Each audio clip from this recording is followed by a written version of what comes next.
मित्रों, प्रत्येक मनुष्य को अपने कर्मों का फल अवश्य ही भोगना पड़ता है। अपने जीवन में जो जैसे कर्म करता है, उसे मृत्यु के बाद उन्हीं कर्मों के अनुसार जन्म मिलता है। किसी को कुत्ते का जन्म मिलता है तो किसी को भेड़ बकरी का। हिंदू धार्मिक ग्रंथों के अनुसार इस धरती पर रहने वाले सभी मनुष्यों को मृत्यु के बाद उनके कर्मों के अनुसार अलग अलग योनि में जन्म मिलता है और उसे अपने पापों का फल भोगना पड़ता है।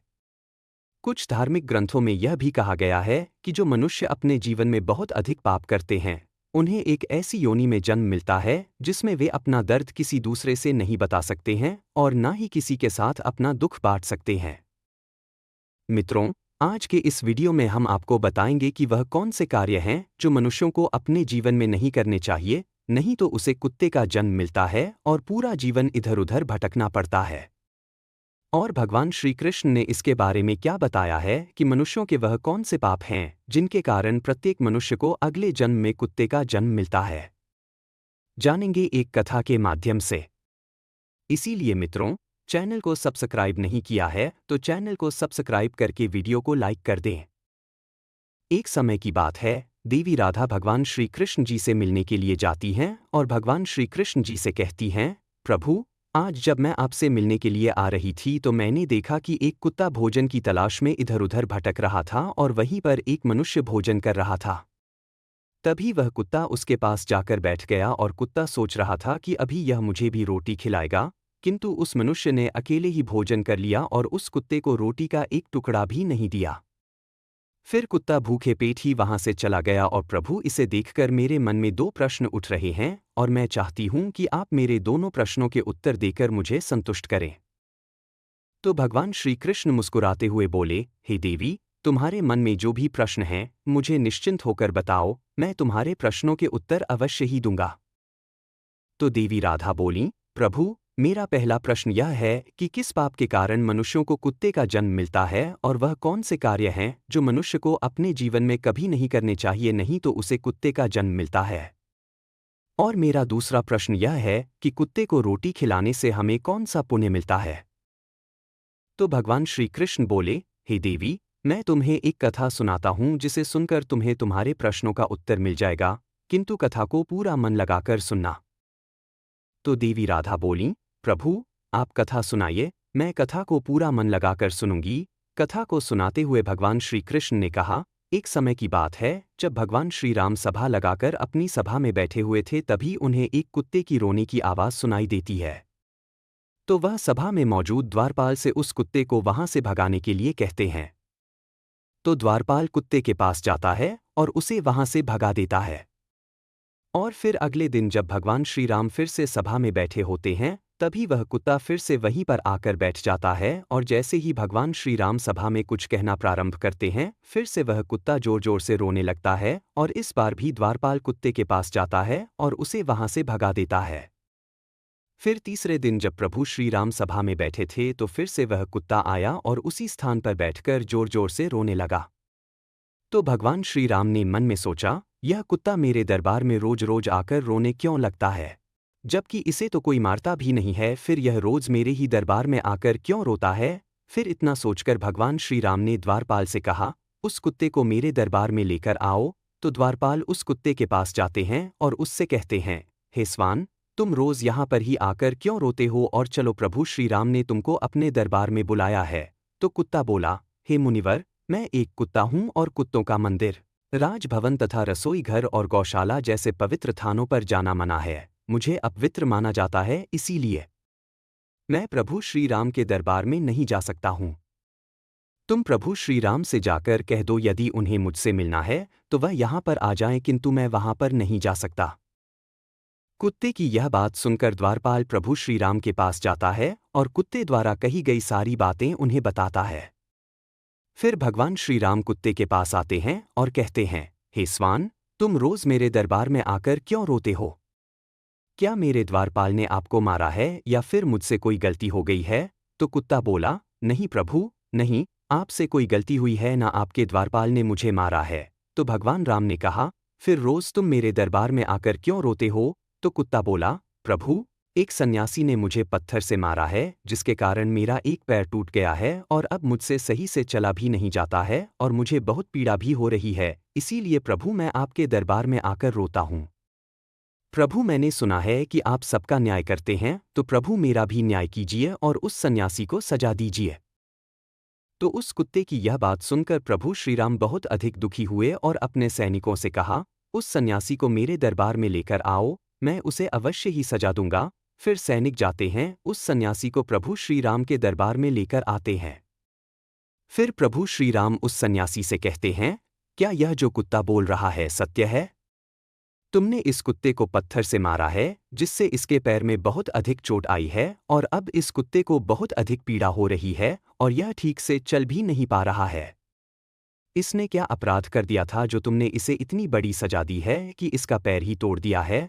तो वह सन्यासी बोला, प्रभु मैं अपनी झोली लेकर भिक्षा मांगने के लिए रास्ते से जब जा रहा था तभी यह कुत्ता मेरे पास आया और अपनी पूंछ हिलाने लगा और जब मैंने इसे खाने के लिए कुछ नहीं दिया तो इसने मेरी भिक्षा का अन्न छू लिया था, जिसके कारण मैंने क्रोध में आकर पत्थर उठाकर इसको मार दिया और पत्थर बहुत अधिक बड़ा होने के कारण इसका पैर टूट गया।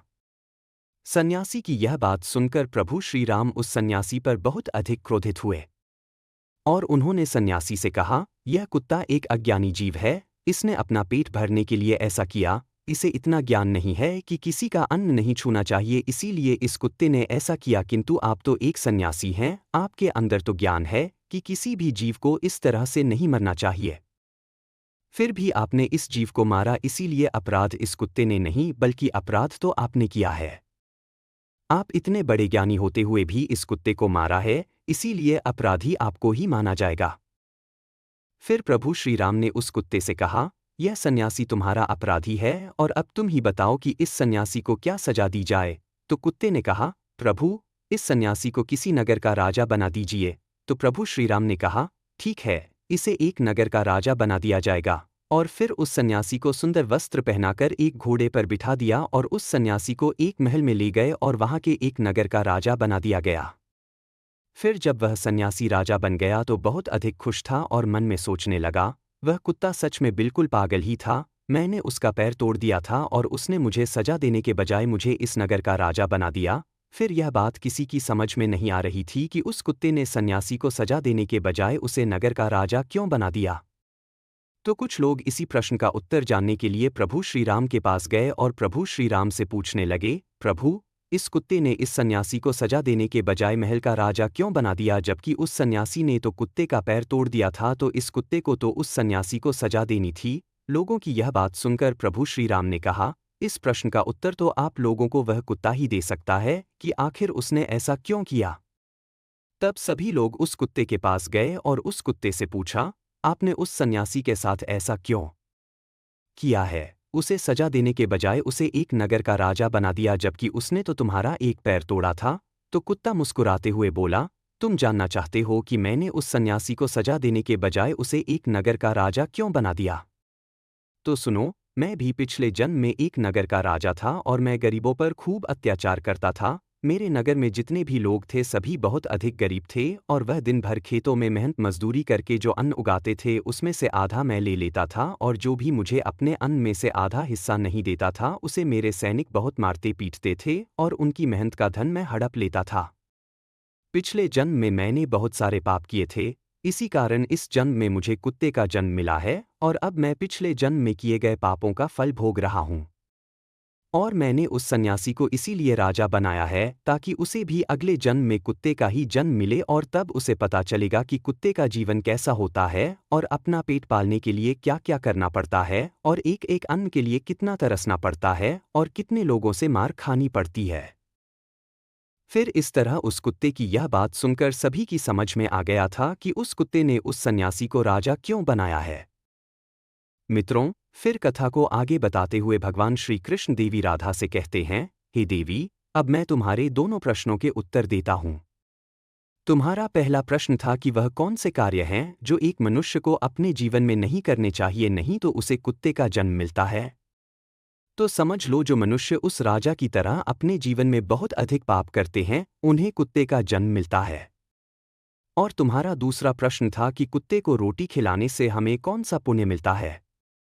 तो समझ लो जो मनुष्य कुत्ते को भोजन कराता है उसे अपने जीवन में किए गए पापों से मुक्ति मिलती है तथा उसके जीवन में अनजाने में किए गए पाप नष्ट हो जाते हैं।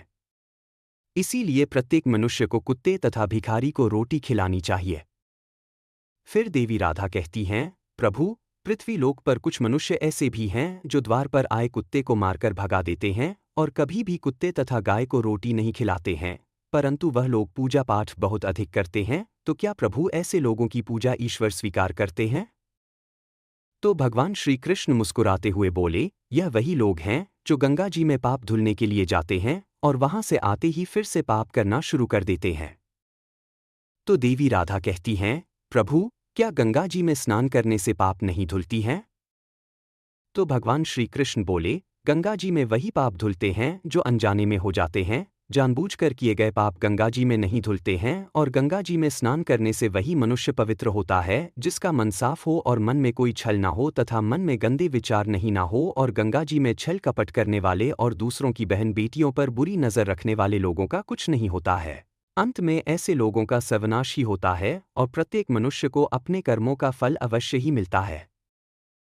यह कहानी हमें सिखाती है कि हमें अपने कर्मों के प्रति सावधान रहना चाहिए।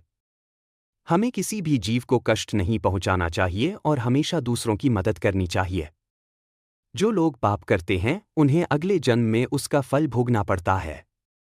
इसलिए हमें हमेशा अच्छे कर्म करने चाहिए और भगवान श्री कृष्ण की भक्ति करनी चाहिए। अगर आप सच में भगवान कृष्ण के भक्त हैं और तंत्र, वास्तु और आध्यात्मिक रहस्यों की गहरी और प्रामाणिक जानकारी चाहते हैं, तो भगवान श्री कृष्ण की कसम, अभी सब्सक्राइब करें तंत्र योग रहस्य यूट्यूब चैनल। यहाँ आपको ऐसे गूढ़ और रहस्यमय ज्ञान मिलेंगे जो आपके जीवन को सकारात्मक दिशा में बदल सकते हैं। श्री कृष्ण की सौगंध, इस चैनल से जुड़कर आप आध्यात्मिक शक्ति और तंत्र साधना के गूढ़ रहस्यों को समझ पाएंगे। अभी सब्सक्राइब करें और भगवान श्री कृष्ण की कृपा प्राप्त करें।